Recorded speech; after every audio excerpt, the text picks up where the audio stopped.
Hey there YouTube, it's Raijinku here, and welcome to Lorcana Quest.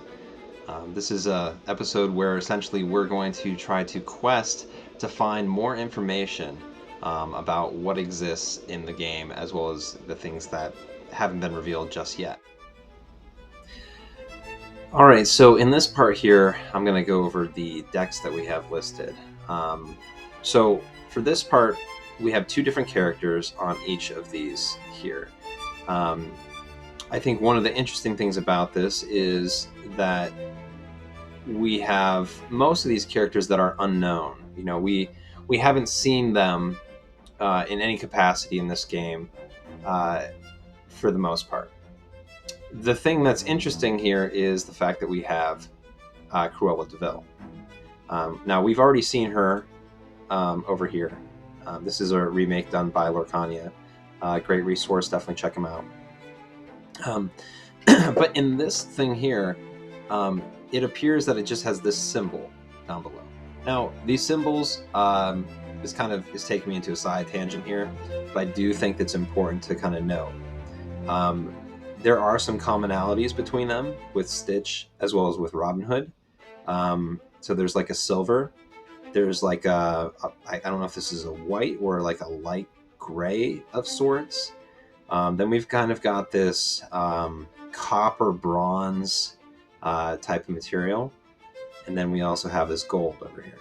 Now, the thing that throws me off with this is that when we look down here, we see sort of the same shade here. Now, if you have issues with color shades and things like that, this might be a little bit more difficult to really see.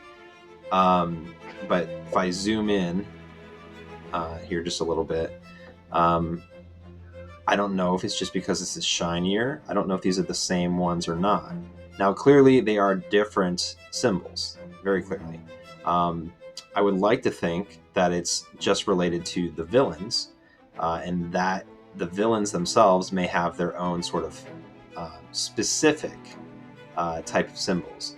So if we go over here to Cruella de Vil, again, we see this sort of like bronze copperish, for all intents and purposes, this is like the Triforce. So yeah, there's that. And then we look at Elsa over here. Again, we see these symbols. Now, there was a really interesting theory somebody brought out that the more sort of like sides or points that are on the symbol, the rarer it is. I don't know if that's the case, but it does seem interesting as we get to like a 5-point or, sort of the penta here. And then we've got 1, 2, 3, 4 for this one. This one is a circle, so there's no points. So what's the point in the card? No, I kid. But that may be the lowest rarity, just to kind of give people an idea. So, I mean, there's that. Now, I know I sort of digressed there and went on a side tangent, but I do believe that this is probably maybe like a rare. And then over here, this might be like a super rare. As we went back here, let me just go up here. Okay. Yeah, so we look here. There are 6 common cards in each of these booster packs, 3 uncommon cards, 2 rare, super rare, or legendary cards. So, if we are considering this, common, uncommon, rare, super rare, legendary. So 1, 2, 3, 4. There's 5 different types of cards. We go back here again. We have 1, 2, 3, 4, 5.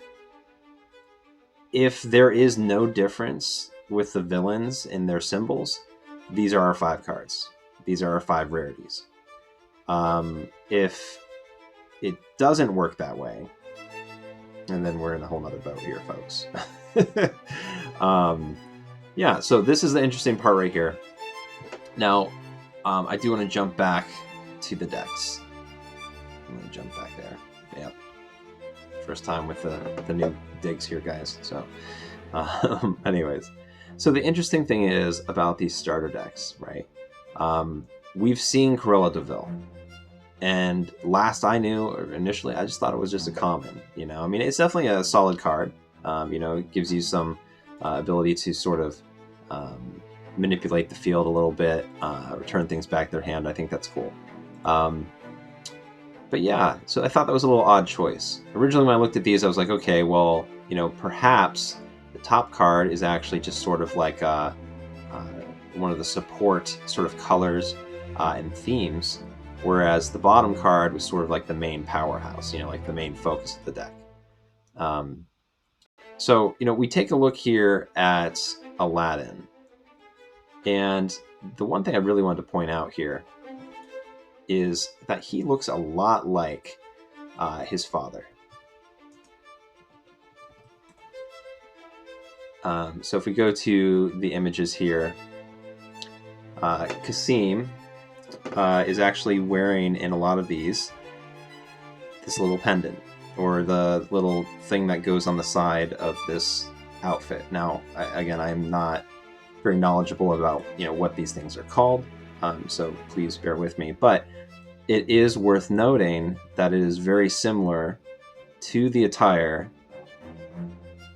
that we see Aladdin wearing here.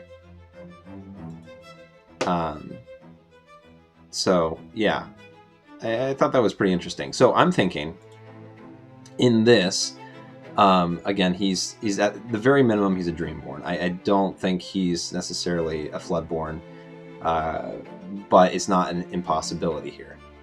He could actually be from an alternate sort of universe timeline where, he grew up with his father, or he took over the mantle of his father.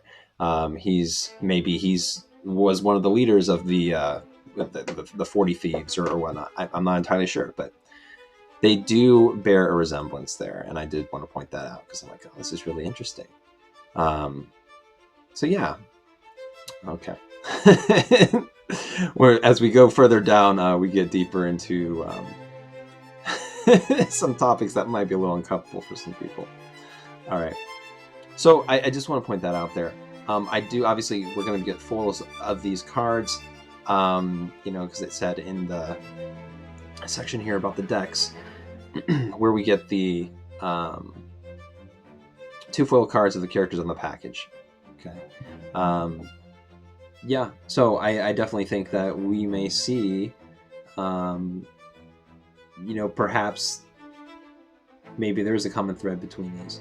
But I definitely think we're going to see a name on these decks. I would be really surprised if we didn't. It's very likely that they, omitted this just to make it so that, essentially they can come up with one of their decisions or their choices there. Because that part might not have been finalized at the time they released this. A lot of times in a lot of card games here, people will put a placeholder, so that wouldn't necessarily surprise me. But yeah, so that's interesting. Another thing I wanted to address here, the other thing I wanted to address here is the binder that they talk about. Okay, I'm sorry, the portfolios. So when I think of portfolios, and let's just bring up the Google thing here, and I'll put card portfolio. There we go. All right. So if we're looking at wanting to buy something like this, right? Let's see. Portfolios. Okay. Let's take a look here. This is interesting. Okay, so this is a mini portfolio. Okay, this holds 60 cards. That's not a whole lot of cards, but jump back here again. And we see this holds up to 64 standard cards. Again, it's not big. I have a Kaijudo binder, and it basically holds, it says up to 180 cards, but it's like, basically per page is 9 cards, and you can put 9 cards in the back, and it just keeps going. So I am guessing that we're going to have a mini portfolio. I don't know if they're going to give me the measurements on this thing here. Maybe we can get a little closer look here. Okay. All right, so this is saying 3.2 by 1 by 4.1. So we're looking at a really small binder. I can't even call this a binder, folks. It's a portfolio. Yeah, it's got to be pretty small here. So with that being said, it's going to be neat to carry around with you and stuff like that, but it's not going to be something that you're going to really be, like carrying your whole collection with you. Technically speaking, it can carry a deck. Not that you would want to just, put a deck into that, but you could. So there's that. So yeah, I thought that was interesting here because I was trying to go through the numbers here. I'm like 64. I'm like, how do they make that work? In my mind, I'm thinking it's like a 9-pocket thing, or like maybe there's some kind of information about how many cards we'll get, in terms of play sets for things. I'm like, okay, well, realistically, it's either 3 or 4. So yeah, there's that. Another interesting thing to kind of consider here is the deck boxes. So they hold up to 80 sleeve cards. Okay, so what's the purpose of that? And I know we could easily just say, well, they just wanted to, they just wanted the room. I think that they're thinking on a deeper level. I really do. And maybe this will, open up the opportunity for them to be like, you know what? 60 card decks, and perhaps we want to have sideboards at some point in the future. So you can run other things, or I know personally, if I go to events or tournaments or, just local shops, sometimes I pick up product. And then I'm like, what do I do with this product? Because now I have no space for this stuff. I just open up a couple packs. Well, maybe they just gave you the extra room so you can put it right in the deck box. I would like to think that this is actually more about them giving you room for either A, a resource, B, a side deck, or C, some other unknown factors that I still do not know at this time, as most of this is clearly speculation. But yeah, I thought that was interesting here. Let's see here. I do believe that this, the Illumineer's Trove, may be designed to, basically target more like, hey, let's get a couple players together and let's play. Because essentially what's happening here is you get a full-size box for storage, which is great. It's probably the same size or pretty close to, well, maybe I'm giving them a little more than credit in terms of what's due here, but it looks like one of the sizes of almost the Villainous boxes. Not the expansions, but like the actual like base set that contain like all the, like multiple, starter stuff like that. The thing is, it holds 2 deck boxes and 8 booster packs. Okay, so if you have 8 booster packs and 2 deck boxes, math tells us that's 1 deck or 1 deck box for 4 booster packs, and perhaps they are actually allowing you to do sort of a limited type of format, which would be kind of neat. They also give you 15 game tokens. If this is designed to be, again, divisible by 2, obviously it's not an even number.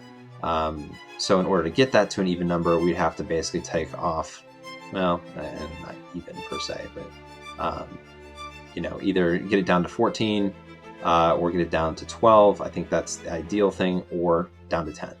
So in this situation, we're going to be looking at, what are 5 of these tokens, or, what are a couple of these extra tokens, and then we need the 10 tokens. That's almost a guarantee there. Something to kind of consider there. But I think this is designed for people to be able to do a limited sort of engagement. You can also obviously just use it for value. I don't know that it's going to be a ton of value. Some people were talking about the prices being close to, anywhere from $50 to $60, somewhere in that range. If we are putting 8 packs at, well, we'll give it some good faith here. Even at $5 a pack, That's $40. And I'll be honest with you, I'm not buying this just to have a storage box. It comes with a player guide, which is nice. Here's an interesting thing, and more. Now, it does say what it includes, but it also technically doesn't say what they don't include. So definitely keep your your Imagineer or Lumineer's hat open, or on rather. I think that they can list things that it includes, but I also believe that they can list things or not list things, because again, they say and more. So yeah, I mean, there's definitely a lot of possibility here. All right. So yeah, I mean, there's just some different ideas that I've had here. I think these are really interesting. I'm not too thrilled about the portfolio. I know that was,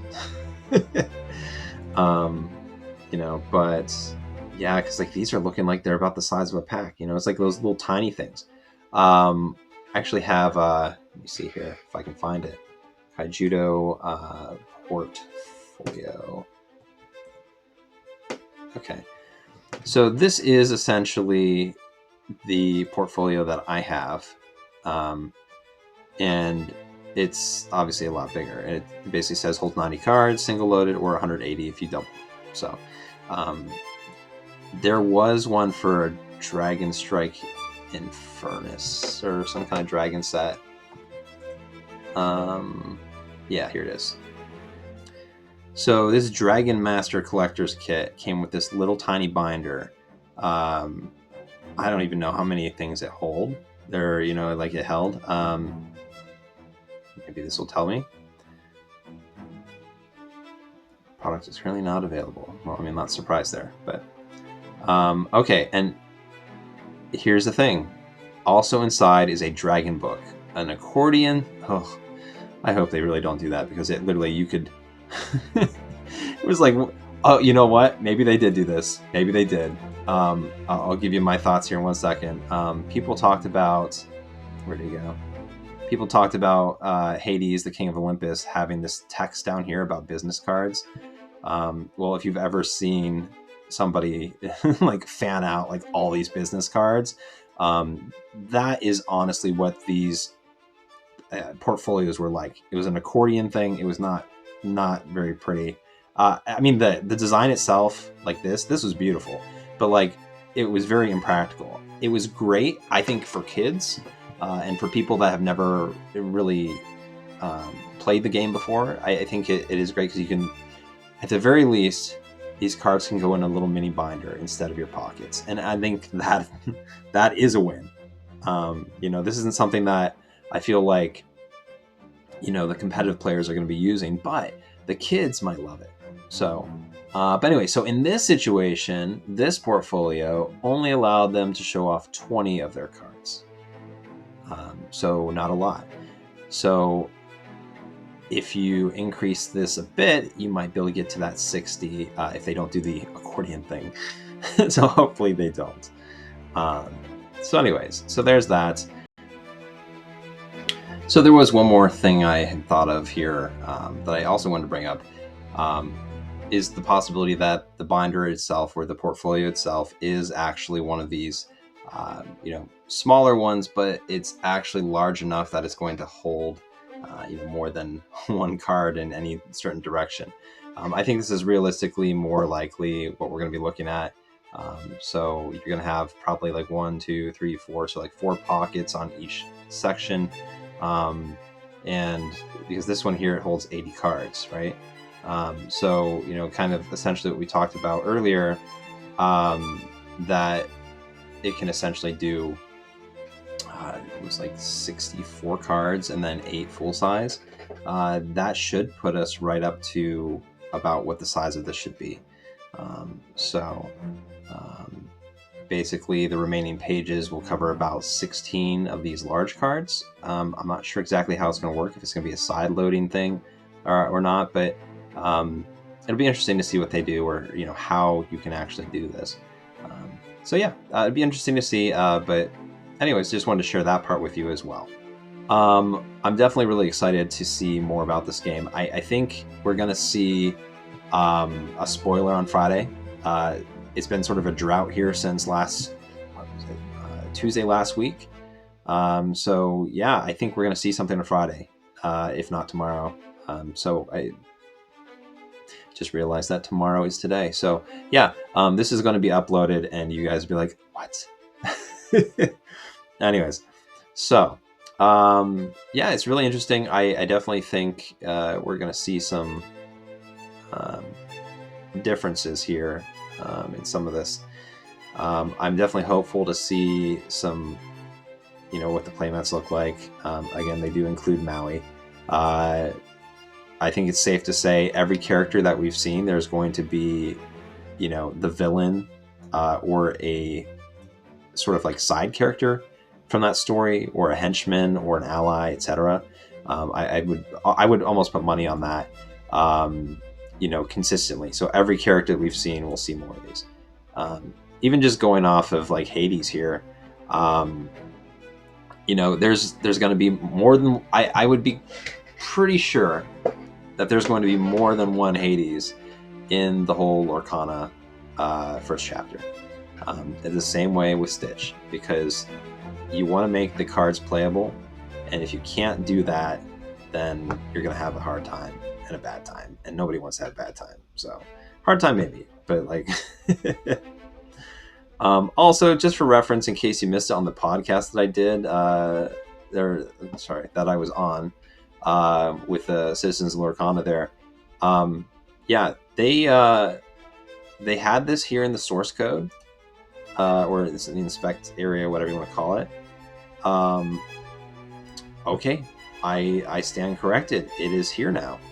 I don't know what happened, but I looked earlier and I swear this was not present. But what I want to get to here is actually, this thing will let me zoom out. Yeah, it just shows you right here, decorative header, image showing 3 characters from left to right, Elsa, Mickey, and Queen Grimhilda, and the logo that says the first chapter. And of course, below this is a badge stating coming to Tabletop Fall 2023. So there's a lot of this kind of stuff in here. It's really cool to kind of pay attention to. But yeah, so that's all I'm going to be sharing with you today. I definitely have so much more content to really, sort of speculate on. But that is the gist of what I'm going to talk to you about today. So, well, I hope you guys enjoyed that. I just wanted to bring this to you because I said I'd bring out some content. I like to talk about and get some speculation out there and get those minds and sort of mental juices flowing of sorts. So I hope you enjoyed this, and until next time, remember to keep calm and game on. Later, guys.